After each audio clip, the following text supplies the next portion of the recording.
Olá a todos. Hoje eu e o Eduardo a gente vai apresentar o nosso trabalho referente ao Seminário de Economia do Setor Público. O tema do nosso seminário é inspirado no capítulo 7 do livro de Planejamento, Orçamento e Sustentabilidade, que foi escrito pelo Felipe Piletti e o Fernando Mereci. São dois analistas da Secretaria de Orçamento Federal. O capítulo, né, ele discute uma questão que está no centro da gestão pública, que é como garantir que o dinheiro que o contribuinte está pagando está sendo bem gasto, tá? Então, o nosso foco é nas políticas certas e na maneira mais eficiente possível. Então, para a gente começar, né, o nosso seminário, a gente começa com uma pergunta que é: quando foi a última vez que a gente percebeu que uma política pública foi cortada porque ela não estava funcionando? E a maioria das pessoas respondem, né, que é raramente, e é exatamente isso, né, que o Piletti e o Mereci vão abordar no capítulo. Então, antes de a gente entrar, né, no conteúdo de fato, a gente vai iniciar, assim, mostrar inicialmente para vocês como está estruturado o nosso trabalho.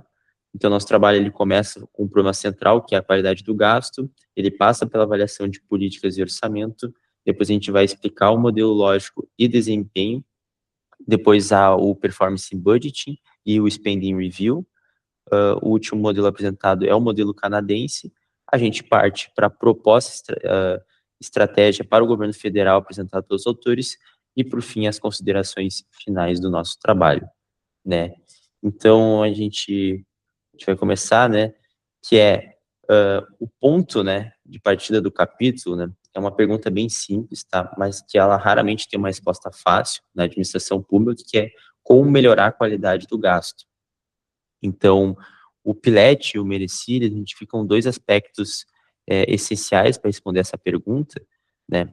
Então, a gente começa com a pergunta da esquerda, que é o da relevância, né, que é como o governo está financiando as políticas certas, e à direita a gente tem o desempenho, né, que é a pergunta que é como essas políticas estão funcionando, tá. Os dois autores, né, eles argumentam que para melhorar a qualidade do gasto, a gente precisa responder as duas perguntas ao mesmo tempo. Então, relevância e desempenho, elas vão andar juntas para uma melhor política pública e para a política pública ser relevante para a sociedade, né? Porque não adianta a gente priorizar uma política pública, mas focar no problema errado, né? Então, a gente pode, né, pensar nisso, um exemplo que um município, né, ele decide construir uma piscina olímpica em um bairro onde não tem esgoto, né? Então, na verdade, né, a piscina ela pode ser construída com eficiência total, no que tange a prazo e a custo, mas a prioridade estava errada, né? Então, né, esse é o típico de problema de relevância. Agora, se a gente imaginar o oposto, né, se é o município priorizar corretamente o saneamento, mas o projeto foi mal executado e houve uma perda de recursos. Então, essa é uma questão de desempenho. Então, justamente, né, a avaliação orçamentária, ela tenta destacar os dois juntos, né, tanto relevância quanto desempenho, né. Mas, o que afinal, né, como é a avaliação de política pública e como isso se conecta com o orçamento, é o que a gente vai ver na próxima sessão. Bom, aqui a gente entra um pouco no coração teórico do capítulo, onde os autores eles apresentam dois conceitos fundamentais, que é o ciclo das políticas públicas e o modelo lógico da intervenção. Então, esses dois modelos eles vão nos ajudar a entender como e onde o orçamento entra na análise. Então, começo pelo ciclo das políticas públicas.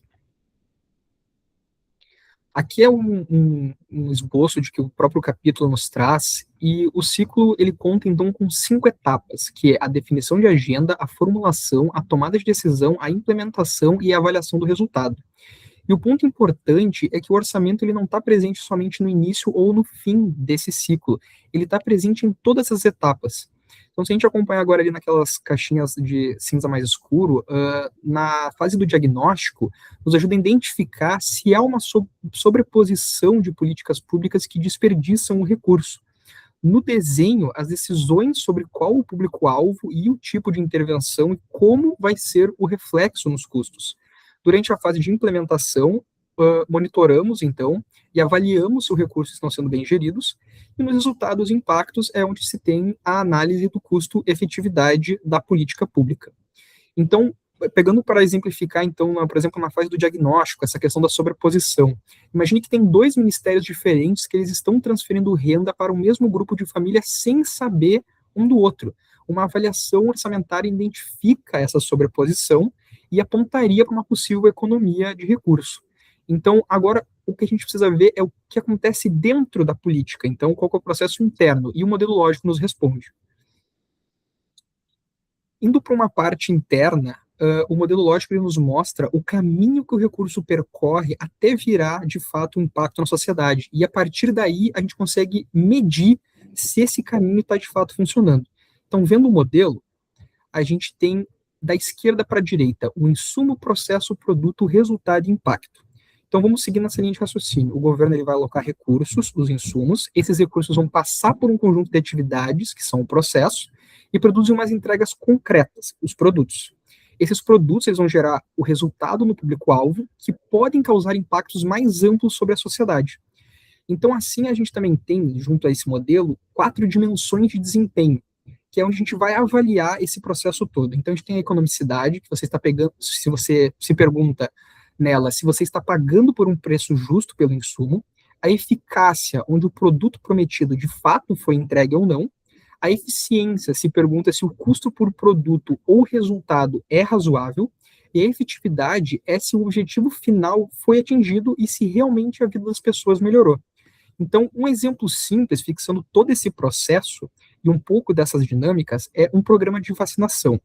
O insumo são as doses e os profissionais de saúde utilizados. O produto são as pessoas vacinadas, o resultado é a queda de internações por determinada doença, o impacto é a redução na mortalidade pelaquela doença, e aí vem os indicadores da dinâmica, que é a economicidade, verifica se as doses foram compradas a um bom preço, a eficiência vai verificar se o custo por pessoa vacinada está ok, a efetividade verifica se a doença regrediu, e a eficácia é se houve, o fato, a vacinação.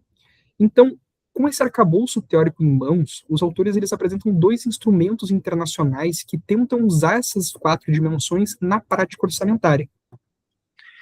Bom, o primeiro, né, instrumento que os autores abordam no capítulo é o Performance Budgeting, né, que é a orçamentação baseada em desempenho. Ela é sistematizada pela OCDE em 2007, né, e tem como ideia principal usar as informações sobre o desempenho das políticas para guiar a alocação de recursos, né. Então, a gente vai ver na prática como isso funciona, né, a gente tem 3 modelos, tá. O primeiro é o de presentational, né, que é o mais básico, né, o governo ele publica informações de desempenho, tá, mas elas não influenciam diretamente a alocação, então serve muito mais para uma transparência e prestação de contas ao parlamento e à sociedade, tá. O segundo é o performance informed budgeting, tá, que esse sim, né, já usa as informações ativamente no processo decisório, mas de forma flexível, né, sem uma determinação automática. E por fim, né, o terceiro e último, que é o Direct Form Performance Budgeting, ele é o mais radical, né? Então, a alocação ela é determinada por uma fórmula atrelada a indicadores, tá? Esse último, ele é raro, né? Só acontece em funções, né, em setores específicos, como educação ou saúde, né? E aqui, né, cabe destacar o ponto-chave, né? Que a maioria dos países que avançaram em orçamento, em performance budgeting, né, está no segundo modelo, né, o informado, tá? Que ele é o mais realista, né? Ele reconhece, né, que a decisão orçamentária ela envolve múltiplos fatores, né, além do desempenho, que é o contexto fiscal, as prioridades políticas e necessidades sociais, né? Então, passando já, né, para o segundo instrumento internacional que os autores abordam, é o Spending Review, né? Então, o que é o Spending Review? Ela é uma revisão sistemática das despesas existentes, tá? Então, aqui, diferentemente do Performance Budgeting, né, o Spending Review, ele foca em incorporar o desempenho na alocação, né?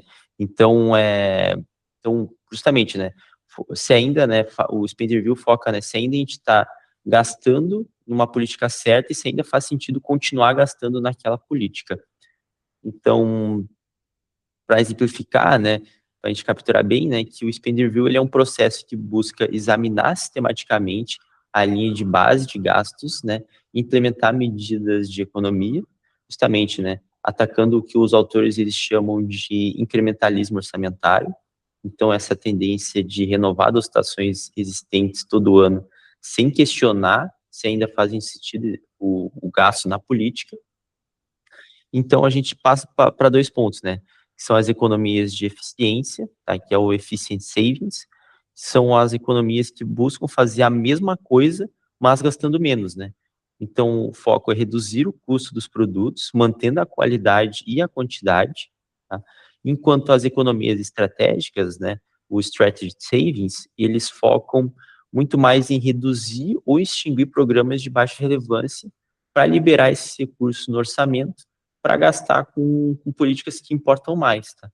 Então, um exemplo, né, para deixar mais claro, é imaginar que um município, né, o governo em si, está negociando um contrato de transporte escolar, um custo para o aluno menor, mas mantendo a mesma cobertura, tá? Isso é um exemplo de economia de eficiência. Uma economia estratégica, ela vai descontinuar um programa, né, de qualificação profissional, cujas avaliações, né, mostram que não houve um aumento de empregabilidade dos participantes dessa política pública. Então, né, os 2 instrumentos, né, que a gente viu aqui, tanto o Performance Budget e o Spending Review, tá, eles buscam, né, passar informação de qualidade para funcionar, né. Então, visto isso, né, a gente vai ver o próximo modelo, que é o modelo canadense. O modelo canadense, como já diz o nome, ele é um programa desenvolvido no Canadá que os autores consideram um dos mais completos para os fins orçamentários. E o conceito central desse modelo, ele é o value for money, que seria o valor entregue à sociedade com relação àquilo que é investido. Mas o modelo ele vai muito além do custo, porque ele combina a relevância e desempenho numa análise integrada. Então, vendo como o modelo ele funciona, o Livros ele nos traz esse esboço onde a gente consegue ver essa divisão, onde a gente tem o tema central do value for money, um deslocamento para a direita com a relevância mais o desempenho, que são 2 critérios de avaliações que ele segue, e ele vem abaixo com as demonstrações de relevância e as demonstrações de desempenho. Então, o que tem que ser perguntado para que, de fato, tenha esse impacto? Então, veja como o modelo funciona, avançando a apresentação, a gente consegue ver que, na relevância, a gente tem que fazer as seguintes perguntas para saber se está, de fato, sendo relevante a política pública, que é se atende à necessidade real da sociedade, se há uma demanda da sociedade por ela, se ela está alinhado com as prioridades do governo, se faz parte daquele governo implementar essa política pública, e se ela é responsabilidade da esfera do governo que está, no caso, executando ela. Às vezes ela pode estar acabando cobrindo o escopo de outro departamento ou sobrepondo, como a gente viu antes. E à direita, a gente tem a dimensão de desempenho. Então, o programa, ele alcança os resultados esperados quando foi desenhado no papel, depois da implementação? Ele é eficiente operacionalmente? E o ponto mais importante é se ele é eficiente alocativamente. O próprio autor nos traz que a efetividade do desempenho é o buscar aquele alcance do impacto esperado. Só que tu tem 2 diferenças. Tu tem a operacional, que vai lidar com a transformação do insumo para produto, ou seja, otimizando esse processo, e a eficiência alocativa, que ela vai olhar do insumo até o impacto. Então, a gente vai ver se a alocação orçamentária, de fato, está tendo um bom uso. Então, uma maneira de ver essa distinção-chave é imaginar um pouco uma indústria. Então, a eficiência operacional, ela vai se perguntar se a gente está transformando os insumos em produto com o menor custo possível, que seria o gerente da linha da fábrica, ele vai fazer essa pergunta no andamento da operação. Já na eficiência locativa, a pergunta é, os recursos consumidos são razoáveis diante dos resultados e impactos gerados? Ou seja, é a pergunta do gestor. O dinheiro que a empresa está gastando está, de fato, tendo o impacto que eles querem? Então, os autores, eles são bem categóricos, e a eficiência alocativa é o objeto por excelência das avaliações orçamentárias. Essa é uma das conclusões que eles chegam até avaliando o modelo canadense. Então, para ter um exemplo, então, prático de como que seria essa análise, a gente pode imaginar o programa de construções de aeroportos regionais feito no período entre 2010 e 2014. Vários aeroportos foram entregues no prazo e no custo que foi estimado. Então, uma eficiência operacional altíssima. Mas muitos operam abaixo do 20% da capacidade, porque a demanda local não justifica aquele modal na região. Então, a pergunta da eficiência locativa seria: os recursos consumidos são razoáveis diante dos resultados gerados? Então, se essa pergunta tivesse sido feita, talvez, numa análise prévia, a gente teria respondido diferente antes da decisão de investir, então, nos aeroportos. Então, com esse arcabouço, os autores eles propõem uma estratégia concreta para o governo federal brasileiro. Bom, agora a gente vai chegar no coração do capítulo, né, que é quando os autores eles combinam tanto o spending review como o método canadense, né, para desenhar uma estratégia de aprimoramento de alocação de recursos no governo federal. Então a ideia não é criar uma nova burocracia, mas sim incorporar a lógica avaliativa nos momentos chaves e tendo em vista, né, o ciclo orçamentário já existente. Então, aqui a gente vai passar rapidamente, mas, né, o ponto 1, né, é identificar as prioridades. Então, durante a elaboração, né, do PPA, cada ministério deve listar as políticas mais relevantes para a agenda do governo, né, e quais as políticas que têm baixa relevância, né, e essas são candidatas à redução. Já, né, o ponto 3, né, que é o coração da estratégia, é usar as informações de avaliações anteriores para priorizar a intervenção com a melhor relação custo-resultado ou custo-impacto. E o ponto 4, né, é a revisão pelo órgão central, hoje o Ministério do Planejamento, que verifica o alinhamento com as diretrizes do governo e identifica, né, sobreposições entre os ministérios. O ponto 5, né, que é o crucial, é a avaliação. A avaliação é o insumo, então não é o determinante em si, e os resultados, né, os resultados técnicos, eles passam por um filtro dos decisores políticos. Por fim, né, o ponto 6, que é o alerta para os efeitos cruzados, né, então se a gente pode imaginar um corte na alimentação escolar, ela pode elevar os custos em saúde, visto que há um aumento na desnutrição nutricional. Então, para a gente apresentar, né, mais a fundo, a gente vai ver qual é a dimensão do desempenho que deve guiar a alocação, que é o que o próximo tópico tenta abordar. Então, aqui vem a resposta do porquê que a eficiência locativa que eles batem lá no modelo canadense, ela é tão importante. Então, eles demonstram do porquê cada dimensão isolada apresentado pelo modelo lógico, ela é insuficiente para guiar a alocação de recurso. Então, a gente tem 5 dimensões, 4 contando as do modelo lógico, mais a do modelo canadense adiciona, que é a economicidade, eficácia, eficiência operacional e a efetividade. Então, aqui a gente consegue analisar, por exemplo, que a economicidade ela é insuficiente porque ela foca apenas na redução do custo, sem observar os resultados ou impactos da política. A eficácia verifica se o produto foi entregue, mas não considera custo nem resultado obtido. A eficiência operacional, que vai fazer aquela relação insumo-produto, ela vai analisar, por exemplo, se uma rodovia foi entregue com baixo custo operacional, mas pode não ser a melhor intervenção para aquela região que esteja necessitando de talvez alguma coisa mais importante naquele momento. E a efetividade, ela vai medir o impacto, mas ela ignora o custo. Então, políticas muito efetivas, porém caras, podem acabar inviabilizando que se tenha mais políticas públicas, talvez abrangendo um bem-estar social maior. E aí que entra a eficiência locativa, porque ela vai relacionar os custos com o resultado e impacto. Então, a medida que mais interessa à sociedade e ao gestor orçamentário, que vai fazer, de fato, esse equilíbrio. Então, chegamos às considerações finais trazidas por esses autores. Bom, aqui a gente vai fechar o ponto da nossa apresentação, mas a gente pode começar, né, que, primeiro, né, que a avaliação orçamentária, ela vai focar em relevância e desempenho, né, que é o instrumento essencial para melhorar a qualidade do gasto público.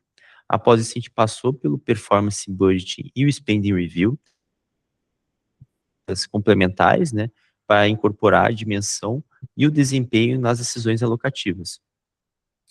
E o modelo canadense do Value for Money, ele vai oferecer, então, o arcabouço mais robusto, que ele vai unir essa questão de relevância e desempenho numa perspectiva integrada, trazendo justamente para nós a eficiência alocativa, que é essa relação, então, do resultado-custo, que é um critério que os próprios autores consideram muito relevante na alocação do recurso no setor público, porque ele acaba considerando mais pontos conjuntos do que não necessariamente um ponto só isolado, como foi mostrado ali antes. Por fim, né, a gente vai ter o resultado técnico de uma avaliação, né, ela não retroalimenta automaticamente, né, o orçamento, ela passa por os filtros dos tomadores de decisão e interesses políticos, né, como a gente viu, o Ministério do Planejamento, ele busca, né, mapear possíveis sobreposições das políticas públicas, justamente, né, para evitar um desperdício de recurso público, que é um recurso escasso, né, e alinhado a isso, a gente vai ter os interesses políticos, né. Bom, cada política pública, né, o ideal é que ela consiga debater com diversos grupos para que ela consiga ser uma política inclusiva e não exclusiva, né. Então, para finalizar, né, que a gente pode pensar, né, que os autores falaram que a busca pela melhoria da qualidade do gasto público, ela deve ser uma preocupação cada vez mais presente no dia a dia dos gestores orçamentários. E é justamente isso, né, que, né, os economistas pensam, né, porque os economistas em si, a gente, né, quando a gente trabalha, a gente tem infinitos problemas com infinitos recursos disponíveis, né, então a gente tenta alocar os recursos da maneira mais eficiente possível para resolver os problemas da sociedade. Por fim, tá, aqui as referências bibliográficas que a gente utilizou, que foi de grande inspiração no capítulo 7 do Pilete e do Mereci, do livro de Planejamento, Orçamento e Setor Fiscal. Então, essa foi a nossa apresentação do seminário de economia do setor público. Muito obrigado.